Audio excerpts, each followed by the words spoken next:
Blood donation मानवाधिकार सेना Guru Nanak charitable trust blood donor सामने मौजूद है और स्क्रीन पर आपको दिखाई दे रहा है किस तरीके से ब्लड डोनेट करने से पहले तैयारी।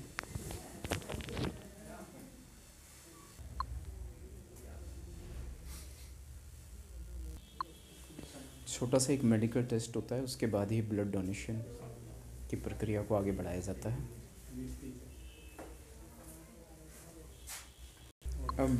रक्तदान की जो प्रक्रिया होती है उसके बारे में थोड़ा सा बताएंगे। पहले क्या होता है, पहले क्या है? पहले हीमोग्लोबिन चेक करते हैं। तो हीमोग्लोबिन 12 से ऊपर होना चाहिए और 70 से नीचे होना चाहिए। तो इनका है 16.5। अभी जो आपकी मेडिकल टीम कर रही है डोनर का, क्या कर रहे हैं? अभी बीपी चेक कर रहे हैं BP सर। चेक हाँ जी सर, बीपी चेक करते हैं पहले। और अगर बड़ा होता है तो थोड़ी देर रेस्ट कराते हैं पहले। अच्छा। कई बार क्या होता है, जैसे चल के आते हैं ना, तो मशीन में थोड़ा ज़्यादा दिखाता है, इस चक्कर में तो थोड़ा रेस्ट कराएंगे, उसके बाद चेक करेंगे। अगर बीपी नॉर्मल आएगा तो फिर ब्लड डोनेट कर सकते हैं। वैसे हीमोग्लोबिन 16.5 आया था इनका, तो कर सकते हैं अभी। यदि रेस्ट लेते हैं तो कितने टाइम का रेस्ट होता है? लगभग 5 से 10 मिनट का मैक्सिमम। बॉडी रिलीफ में आ जाती है। बिल्कुल बिल्कुल बिल्कुल। ठीक है। तो मेडिकल टर्म्स है जिसकी हमें जानकारी नहीं होती सामान्य तौर पर कि ब्लड डोनेशन भी को भी एक प्रक्रिया से गुजरना पड़ता है मेडिकल की। अभी इस प्रक्रिया को आगे बढ़ाया जा रहा है। बीपी चेक हो चुका है और ब्लड डोनेशन की प्रक्रिया को आगे बढ़ाया जा रहा है।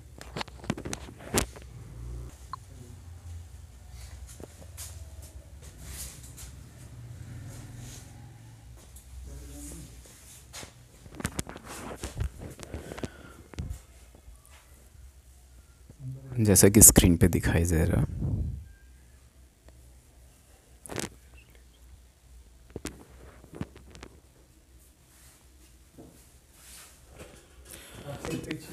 जब भी आप इस तरह के मेडिकल कैंप लगाते हैं रक्तदान शिविर के, तो लगभग कितने लोग आ जाते हैं डोनेशन के लिए दिल्ली के अंदर?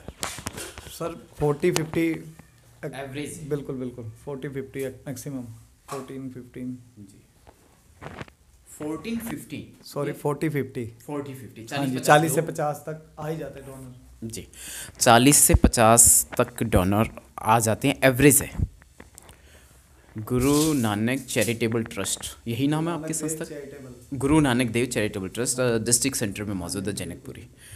तो मेडिकल टीम ने बताया है कि 40 से 50 एवरेज जहाँ भी शिविर लगता है रक्तदान का, तो वहाँ लोग पहुँचते हैं, डोनेशन कैंप में हिस्सा लेते हैं, ब्लड डोनेशन कैंप में। आ गया सर।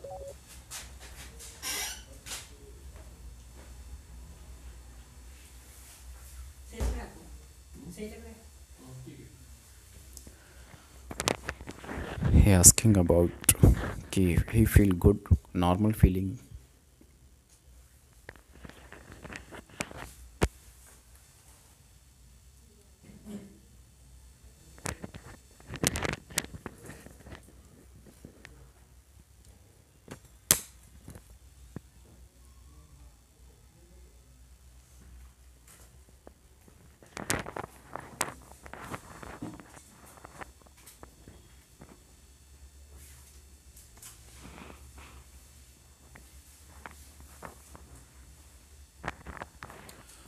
शुरू हो चुका है ब्लड जाना जी। कितने मिनट की प्रक्रिया होती है ये टोटल एक डोनर के साथ में? 5 से 7 मिनट लग जाते हैं इसमें पूरी प्रोसीजर होने में, ब्लड डोनेट जब करता है कोई। हाँ जी सर। जब शरीर से ब्लड बाहर जाने लगता है वो 5 से 7 मिनट की? हाँ, 5 से 7 मिनट की प्रक्रिया होती है पूरी टोटल जी। और एक कैंडिडेट को 20 मिनट मुश्किल से लगते होंगे? हाँ जी सर। हाँ, टोटल प्रोसीजर करने में 15 से 20 मिनट लग जाते हैं। पहले इंक्वायरी होती है, उसके ब्लड ग्रुप HP देखा जाता है, फॉर्म फिलिप होता है, उसकी BP ली जाती है, उसके बाद फिर उसके बाद ये ब्लड का प्रोसीजर होता है हमारा। शुक्रिया, अच्छी जानकारी मिल रही है और फर्स्ट टाइम ये ब्लड डोनेशन का कैंप मैं अटेंड कर रहा हूँ। आई कैंप कई बार किए हैं।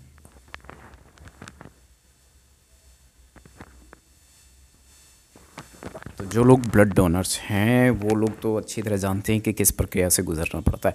अच्छा, ऐसा भी होता होगा कि एक ही कैंडिडेट कई बार एक साल में कितनी बार ब्लड डोनेट कर सकता है? एक साल में एक कैंडिडेट 4 बार डोनेट कर सकता है। 3 मंथ की प्रक्रिया के बाद ही वो कर सकता है। 3 मंथ के बाद ही, एक बार डोनेट करने के बाद 3 मंथ के बाद ही वो डोनेट कर सकता है, क्योंकि हमारी आरबीसीज वगैरह जो होती है उनके मैच्योर होने में 3 मंथ का समय लग जाता है, इसलिए वो 3 महीने के बाद ही इसके बाद वो 3 महीने बाद दोबारा दोबारा हाँ डोनेट कर सकता है वो। ठीक। वैसे बहुत सारे डोनर होते हैं जो इस प्रक्रिया के हाँ, जो बहुत सारे डोनर होते हैं, जो रेगुलर डोनर होते हैं, जो 3 महीने के बाद डोनेट करते रहते हैं, वो स्वस्थ भी रहते हैं और हेल्दी भी रहते हैं।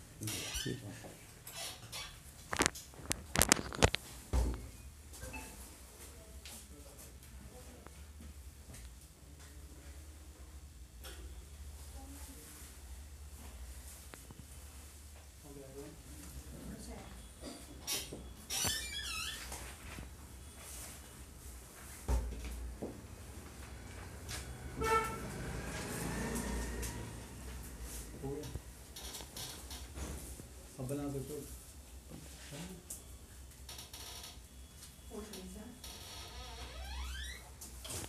तो अब वो इस प्रक्रिया से बाहर हो चुके हैं, ब्लड डोनेशन कर चुके हैं और डोनर आपके सामने स्क्रीन पर है।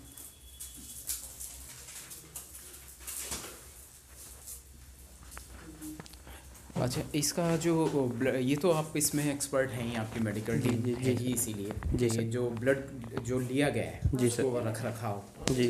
ठीक टेम्परेचर में। जी सर, उसका मेंटेन टेम्परेचर 4.4 डिग्री सेल्सियस होता है, तो उसमें हम मेंटेन पे रखते हैं। फिर उसके बाद इसका ये लैब में जाने के बाद इसके टेस्टिंग ब्लड ग्रुप वगैरह और वायरल मार्कर चेक होते हैं, उस दिन उसके बाद ही किसी को इशू हो सकता है ये। जी। तो कभी ख़राब होने की तो नहीं सर, वो जो हमारा होल ब्लड होता है, वो जो पीआरबीसी होती है वो 42 डेज़ की एक्सपायरी होती है उसकी। 42 डेज़ के बाद अगर वो एक्सपायर हो जाता है, और जो इसमें प्लाज्मा निकलता है वो 1 साल की वैलिडिटी होती है उसकी, वो 1 साल तक हम स्टोर करके रख सकते हैं। और प्लेटलेट्स वगैरह वो 5 दिन की एक्सपायरी होती है इसकी। तो ऐसा तो होता होगा कि मतलब ये लगातार यूज़ में रहता होगा, कोई ऐसा स्टोर इतना लंबा करना नहीं होता? हाँ नहीं, ये तो यूज़ हो जाता है। 42 डेज़ के पीआरबीसी जो हमारी होती है वो यूज़ कहीं ना कहीं हो जाती है। जो महिला समाज सेवी संस्था होती है और अदर संस्था होती है, जो आते हैं वहाँ से इशू करा के ले जाते हैं।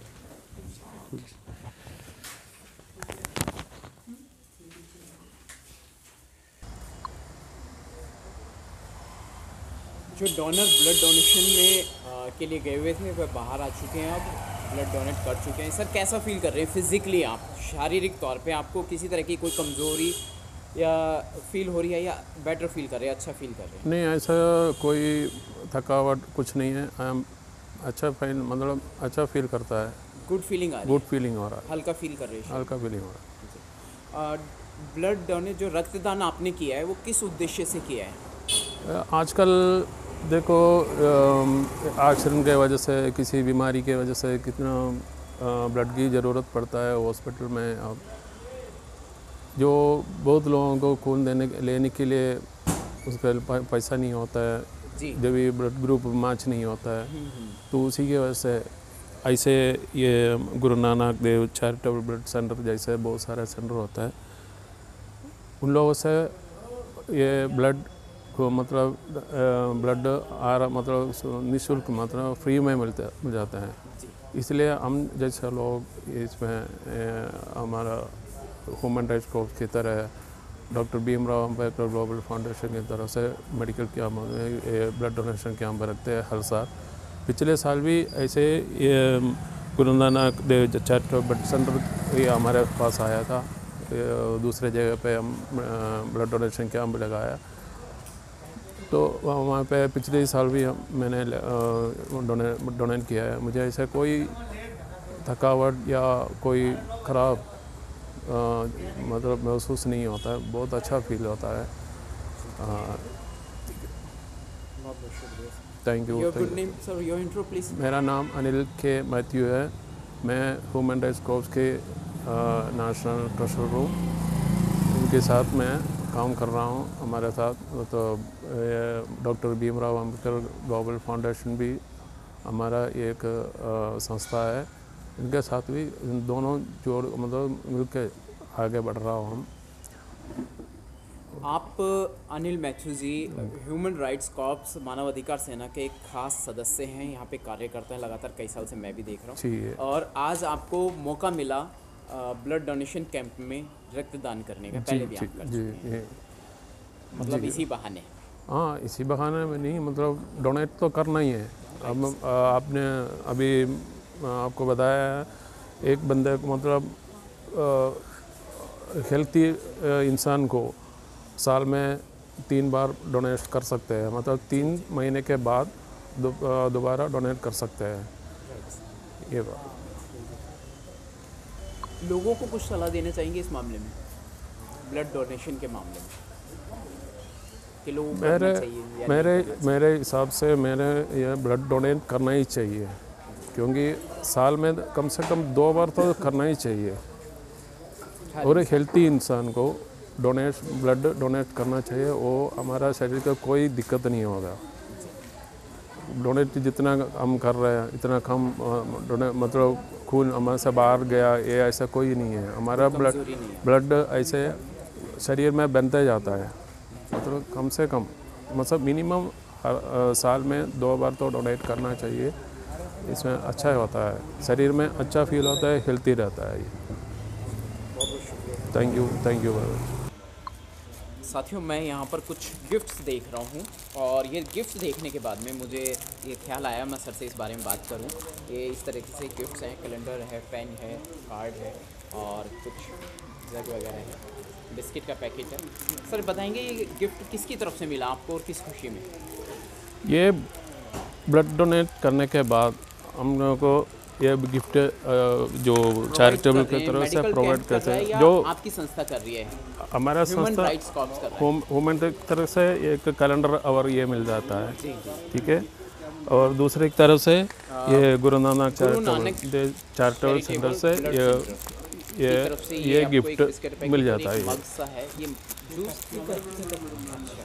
ओके, शेकर है। अच्छा,